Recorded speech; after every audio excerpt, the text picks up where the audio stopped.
ये वो जो जगह है जहाँ काजल का अंतिम संस्कार किया था उसके घर वालों ने। और ये घटना यहीं से खुलासा हुआ था जब फॉरेंसिक टीम पहुंची थी। और फॉरेंसिक टीम को उस राख में उस जगह खोखा मिला था, उससे घटना का खुलासा हुआ था।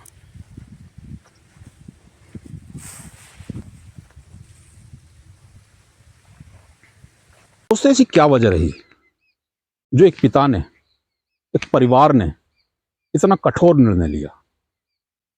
उस बेटी को पाल पोस कर जिसको बड़ा किया था, जिसके साथ सपने देखे थे, जो कि ग्रेजुएशन की पढ़ाई कर रही थी, उसको ही सोते समय गोली मार दी। ये खुराब हुई के एक खेत पर एक आग जल रही है और शायद किसी ने बताया कि इसमें किसी को जलाया जा रहा है।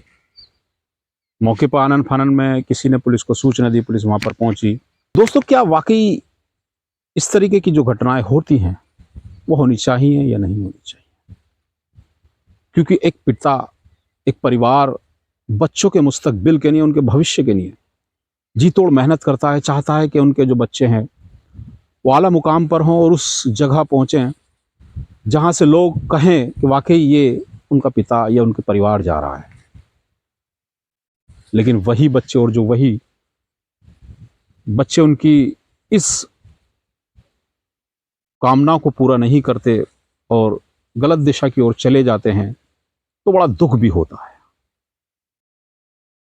तो चलिए, मेरे साथ आज मैं आपको रोरा की उस घटना से जोड़ रहा हूं जो कि जहांगीराबाद कोतवाली क्षेत्र में आता है और लगभग 3 से 4 दिन पूर्व की एक घटना है दोस्तों। गांव रोरा में एक परिवार, हंसता खेलता परिवार था, खुशी संपन्न परिवार था और सब कुछ रोजाना की तरह उनके जीवन में चल रहा था। पिता अपने बच्चों के लिए, अपनी बेटियों के लिए बड़ा चिंतित रहा करता था। वो चाहता था कि मैं अपनी बेटियों, अपने बच्चों को उस मुकाम तक पहुंचा दूं जहां वाकई उनका भविष्य उज्जवल हो। बेटियों को पढ़ा रहा था, उनमें ही एक बेटी काजल भी थी उसकी। काजल को वो क्षेत्र के एक बड़े स्कूल में एजुकेशन हायर करा रहे थे और वहां उनको शिक्षा दिलाई जा रही थी। बेटी भी उनकी तरह रोज कहना माना करती थी। रोज पिता हंस से हंस के बातें किया करती थी। रोज सभी परिवार मिलकर बातें साझा किया करते थे। लेकिन एक दिन ऐसी एक घटना घटी जिसने पूरे क्षेत्र को झंझोड़ दिया। घटना थी कि काजल संदिग्ध परिस्थितियों में मौत हो जाना, ये खबर सूचना मिली। और कुछों का ये भी मानना, कुछों का ये भी कहना था कि पुलिस को सूचना दी गई, एक खेत पर एक आग जल रही है, जिसकी सूचना पर पुलिस मौके पर पहुंची और वहां देखा तो वहां किसी का शव, किसी को चिता दी जा रही थी। इस पूरी घटना पर पुलिस ने सख्ती से और तत्पर करते हुए, समय को कस बर्बाद ना करते हुए, पूरी घटना के खुलासे की जो जिम्मेदारी इंस्पेक्टर कोतवाली महेंद्र त्रिपाठी ने ली, वो वाकई काबिले तारीफ है। उन्होंने सारे बिंदुओं पर काम किया। जब वो पिता को अंतिम संस्कार जहां हो रहा था, फॉरेंसिक टीम भी बुलाई गई वहां। तो जब फॉरेंसिक टीम उस जगह पहुंचती है और देखती है, जो कि जगह मेरे पीछे ही है, वहां वो राख को खंगालती है, राख को ढूंढती है, तो उसमें एक बंदूक से चली हुई गोली का खोखा मिलता है। और यहीं से जांच पड़ताल शुरू हो जाती है। संदिग्धों से पूछताछ भी की जाती है, परिवार से पूछताछ की जाती है कि ये क्या घटना थी। पिता जो सपना देख रहा था बेटियों के मुस्तकबिल के लिए, परिवार के, उन बच्चों के भविष्य के लिए, वो टूट जाता है। वो स्वीकार करता है कि हाँ, मैंने ही अपनी बेटी को मारा था।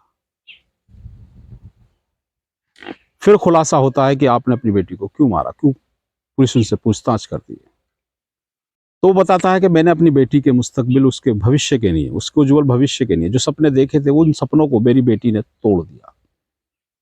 मेरी बेटी काजल, जिसको मैं सबसे ज्यादा प्रेम किया करता था अपने परिवार में, उसने मुझको ठेस पहुंचाई। जब कारण जाना जाता है, वो बताता है कि मैंने पास ही जनपद के क्षेत्र के एक गांव में अपनी बेटी का रिश्ता तय कर दिया था। शादी की तारीख नज़दीक आ रही थी। जैसे ही शादी की नज़दीक तारीख आई, मैंने उसने इन वक्त पर बताया कि मैं ये शादी नहीं करूँगी। हमने उससे जब पूछताछ की, पिता का कहना, हमने जब उससे पूछताछ की तो उसने बताया कि मैं ये शादी नहीं करूँगी, मैं किसी और से प्यार करती हूँ, मैं उसी से शादी करूँगी। इस बात को सुनकर पिता को बड़ा गहरा धक्का लगता, वो टूट जाता है। वो बार-बार उसको कन्विंस करता है, अपनी बेटी काजल को समझाता है, बुझाता है, लेकिन वो नहीं समझती।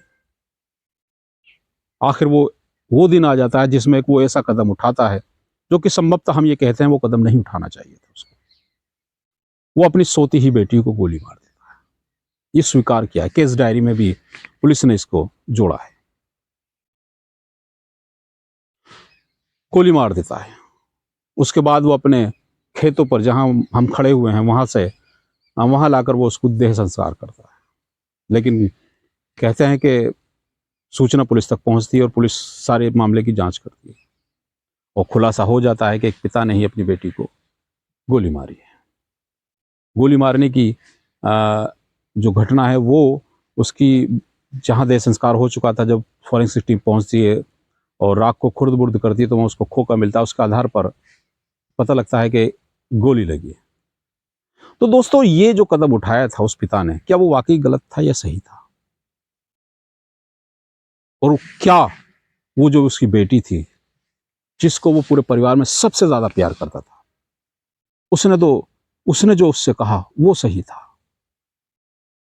कहते हैं कि जब प्यार परवान चढ़ता है, परवान चढ़ता है तो वो सब कुछ भूल जाता है। ऐसा ही इस घटना में भी हुआ था। वो सब कुछ भूल गई और केवल उसे याद था कि मुझे पिता से जो शादी रिश्ता किया वहाँ शादी न करके उससे शादी करनी है जिससे मैं अपना प्रेम करूँ।